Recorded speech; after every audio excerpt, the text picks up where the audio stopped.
E é muito importante a gente poder manter uma certa distância para poder ser útil para a pessoa. Então, você que pratica atenção plena sabe que muitas vezes concordar, aceitar o sofrimento não significa concordar com o sofrimento. Aceitar, permitir que determinadas coisas estejam se passando em você, não significa nem aprovar, nem reprovar, mas de constatar. E da mesma forma, o sofrimento do outro que nos procura, a resposta mais proveitosa que a pessoa pode receber de nós vai ser ter índices que mostram que nós percebemos, nós notamos o sofrimento dela, nós fomos para ela uma presença plena, nós fomos para elas uma presença efetiva, real. E muitas vezes é só isso e não mais do que isso que é necessário. Na nossa prática de atenção plena, a gente sabe que não adianta gerar palavras para as coisas. Muitas vezes, o que nos conforta na nossa respiração é constatar a nossa presença.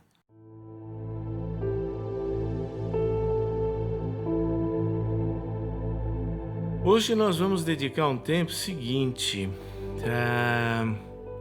Uma das situações mais comuns, né, e constrangedoras que pode haver é quando a gente é subitamente pego pelo sofrimento de uma outra pessoa, né? Pode ser um parente, pode ser um colega de trabalho, pode ser um colega de curso, pode ser um vizinho, né? Alguém, enfim, que represente algo para você, que represente algo para mim, alguém relevante, surge com o sofrimento. Isso normalmente nos pega meio de surpresa, de supetão. A gente muitas vezes não sabe muito bem como reagir.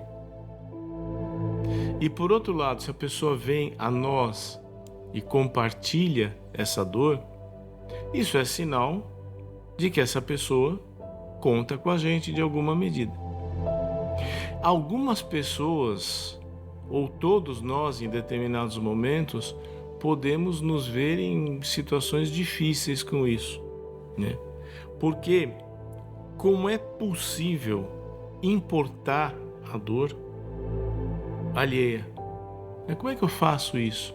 Por que mecanismo eu faço? Eu bato o pé, o meu irmão não sente o meu pé. Quando nós éramos adolescentes lá em casa, todos jogávamos bola, cada um numa categoria, claro, mas era comum, um estava machucado, né? O outro não estava. E era comum o que não estava machucado falava o que estava machucado que aquilo era firula. Claro, só para irritar. Irmão, né? Irmão é para isso. Mas agora, quando você não quer brincar e nem quer bagunçar com o sofrimento do outro, né? Como é possível, sinceramente, você importar, você absorver essa dor, né?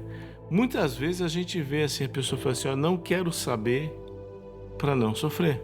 Essa é uma forma de você lidar com isso. Não entrar em contato com aquele sofrimento. Mas muitas vezes, quando você pensa em fazer isso, a pessoa veio a você. Não é realmente a melhor coisa você simplesmente fugir da situação. Simplesmente querer se subtrair, melhor dizendo. Se subtrair daquela situação.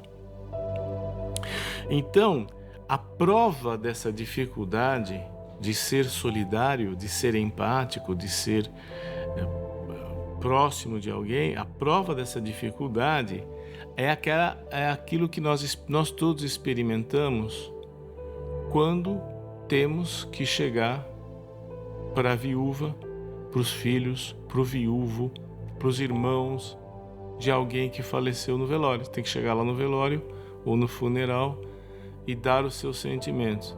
Vou falar meus sentimentos, meus pêsames. Agora, se você for tentar se meter a falar coisas de impacto, falar coisas relevantes, você corre o sério risco de se passar por tonto e não por sábio, né? E isso aí é uma coisa que todos nós, né, temos essa... O que eu falo agora, né?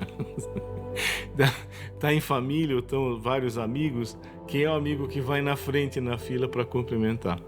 Porque é difícil, é muito difícil. A ideia sempre é a ideia da solidariedade, e aqui nós temos uma questão que envolve a tradução do termo compaixão. Você falar compaixão, ser compassivo, né, não é errado em português, quer dizer, né, quando eu falo isso não é errado.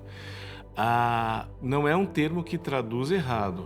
Em português, então, a compaixão tem uma tradução que pode ser um pouco problemática, porque ela pode ser emocional, ou eventualmente até um pouco, talvez, piegas. Nada contra, o pieguismo tem lugar, mas para o que nós estamos tratando aqui hoje, pode ser prejudicial. A ideia aqui é que, assim, nós temos a literatura neurocomportamental, a literatura em psicologia e neurociência tem apontado 2 mecanismos diferentes de estar prestando algum tipo de solidariedade, algum tipo de condolência a alguém que sofre, e não só por óbito, né? Sofrimento aí pode ter várias características. Nós podemos estar sofrendo por uma doença, nós podemos estar sofrendo pela doença de alguém da família, nós podemos estar sofrendo por uma dificuldade financeira, pode ser ou uma decisão governamental que prejudica a nossa área de trabalho. São inúmeras as possibilidades de sofrimento que podem se abater sobre nós, né? Então, a ideia é que você pode ter 2 caminhos, e eles são semelhantes, porém distintos. Mais ou menos a mesma coisa que acontece, por exemplo, com culpa e responsabilização. Embora a responsabilização jurídica, né, tudo que é jurídico sai do campo da experiência humana normal. Você cai no campo técnico, você cai no campo do discurso jurídico. É uma outra coisa do que o campo usual humano, né? Então, nós temos o quê? Que a culpa e a responsabilidade, embora elas possam ter alguns pontos de semelhança, elas vão a experiências totalmente diferentes. É a mesma coisa. A empatia, né, que no inglês é empathy, né? Essa empatia, ela é essencialmente imaginária. Ela é imaginária, ou seja, eu imagino que no lugar dele eu também estaria sofrendo, que é o princípio da humanidade compartilhada, que é muito importante. Então tem momentos em que é muito confortador eu saber que outras pessoas passam e passaram e passarão pelo que eu estou passando. Isso dá muito alívio. Não é uma praga cósmica ou uma praga, uma maldição kármica específica a mim. Só eu passei por esse apuro, por esse perrengue na vida. Não. É muito importante isso. É muito descentralizador. É muito desinvestidor de narcisismo, sem dúvida. Mas, por outro lado, é importante perceber que essa humanidade é uma construção essencialmente imaginária, que é importante, mas o que é imaginário produz determinados efeitos. O principal deles, para nossa conversa hoje, é o contágio. O sofrimento mobilizado pelo imaginário é contagioso, pega em mim. Pode não ser a melhor coisa para a minha saúde. Pode não ser o motivo pelo qual a pessoa me procurou. Talvez a pessoa esteja me procurando exatamente para tentar mitigar o sofrimento. E o sofrimento que eu desenvolvo por contaminação pode ser nocivo. Então não tem nada de muito bonito em chorar junto. É importante? Pode ser, mas não tem nada de especialmente resolutivo nisso. Então, o outro lado da solidariedade, né, é o que nós traduzimos como solidariedade e os ingleses como compassion. A solidariedade, por sua vez, ela não é imaginária, ela é simbólica. Ela não diz respeito a um sofrimento universal, a um sofrimento cósmico. Ela diz respeito a um sofrimento muito bem circunscrito no tempo e no espaço. Uma coisa muito específica, uma coisa muito singular, que é o contraponto da humanidade partilhada. É o aspecto da singularidade, o lado singular. A abordagem da peculiaridade de cada um portanto, simbólica e, por ser desta forma, ela é não infiltrativa. Então, o sofrimento dele não é o meu sofrimento. Simbolicamente, não. Imaginariamente, é.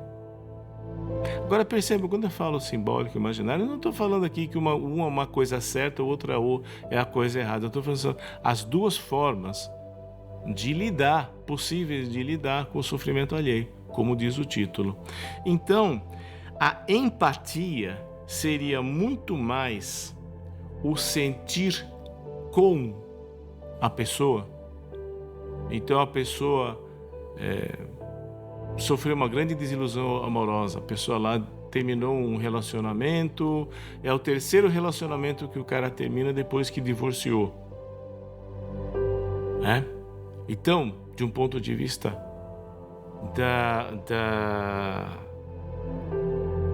universal, da humanidade partilhada, né? Opa, claro, nossa, isso aí dá para entender perfeitamente bem. Por outro lado, terminar 4 relacionamentos importantes, a esposa, primeira, segunda, terceira namorada, tá? Pode não ser uma experiência universal, não é todo mundo que teve 4 rompimentos amorosos, não é todo mundo que tem 4 sogras, 4 sogros, né? Não é todo mundo que teve 4 maridos, 4 esposas. Então tem são 2 aspectos, são 2 incidências que recaem sobre a mesma experiência, sobre o mesmo fenômeno, se você quiser. A empatia você vai sentir com. Então você vai se identificar com aquilo que você tem de semelhante com a pessoa, ao passo que a solidariedade, a compaixão, você sente pela pessoa. Uma você sente com ela e a outra você sente por ela. Esta forma, né, que é uma identificação que é mais protetora, porque você vai entrar num contato com as emoções, que é um contato muito mais construtivo. 2, você vai reverberar de volta para a pessoa uma coisa diferente do que se você ficar triste, ou ficar indignado, ou ficar revoltado. Se você se insurgir junto com a outra pessoa, acreditando que com isso você está sendo, por ser empático, você está sendo de ajuda, você pode se surpreender como você acaba contribuindo para inflamar ainda mais a insatisfação e o desconforto da pessoa. Ao passo que, quando você está sendo solidário, compassivo, você contribui para mitigar a inflamação. E aqui eu estou falando da inflamação não só no sentido enzimático do termo, mas também no sentido literal do termo. Inflamar é atear fogo, pôr em chamas, né? Você também contribui para diminuir a inflamação, para diminuir as chamas que esse sofrimento podem causar, né?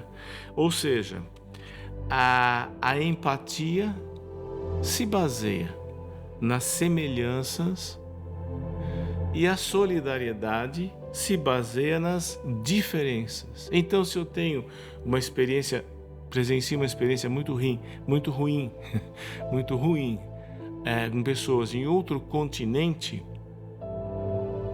eu posso ser solidário a elas. Claro, convém. É de onde surgem algumas contribuições que são as poucas contribuições que aquelas populações têm e que elas têm governantes que são pagos para fazer e não fazem, né? Você pode se tornar solidário a aquelas pessoas, mas não empáticos. Você não vai sofrer junto. Você vai fazer uma contribuição, você vai fazer alguma coisa para ajudar, mas imediatamente em seguida você vai desfrutar do seu conforto. Você vai desfrutar das coisas boas que você teve a fortuna de ter recebido. Claro. Então, isto é muito importante da gente perceber se a gente quer ser de fato de ajuda para alguém que nos procura, nos aborda sofrendo. É aquela pessoa que chega, você vai almoçar e a pessoa vai falar, então, eu estou me separando. Mas seja o garfo para, né, no meio da... estou me separando, ou meu filho está usando droga, ou... enfim, tem centenas de coisas aí. E você poder ter uma postura solidária, mas que não significa necessariamente uma identificação. Eu estou com câncer, eu também tive câncer. Eu estou com câncer, minha esposa está com câncer. Eu estou com câncer, meu pai teve câncer. Ok. Meu pai teve câncer, minha esposa teve câncer, eu estou com câncer. São situações distintas. E é muito importante a gente poder manter uma certa distância para poder ser útil para a pessoa. Então, você que pratica atenção plena sabe que muitas vezes concordar, aceitar o sofrimento não significa concordar com o sofrimento.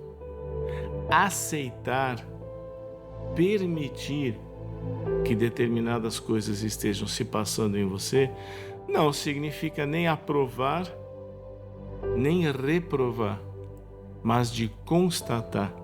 E da mesma forma, o sofrimento do outro que nos procura, a resposta mais proveitosa que a pessoa pode receber de nós vai ser ter índices que mostram que nós percebemos, nós notamos o sofrimento dela, nós fomos para ela uma presença plena, nós fomos para elas uma presença efetiva, real, e muitas vezes é só isso e não mais do que isso que é necessário. Na nossa prática de atenção plena, a gente sabe que não adianta gerar palavras para as coisas. Muitas vezes, o que nos conforta na nossa respiração é constatar a nossa presença plena, genuína, legítima. E muitas vezes a pessoa em sofrimento, o que ela precisa é dessa legitimidade e dessa genuinidade. E às vezes essa legitimidade, essa genuinidade passa pelo fato de que fica muito claro ali que eu não sou aquela pessoa não sou eu. Tá? Se você sente que esse vídeo aí ajudou, por favor, dê um like pra gente, compartilhe, comente, faça perguntas aí, que assim você também aparece aí na base da tela, aparece a nossa chave Pix, tá? Que são formas que você pode estar contribuindo para ajudar a gente a manter essa estrutura aqui e alavancar o nosso trabalho. É isso aí, muito obrigado, não desista de si, até a próxima.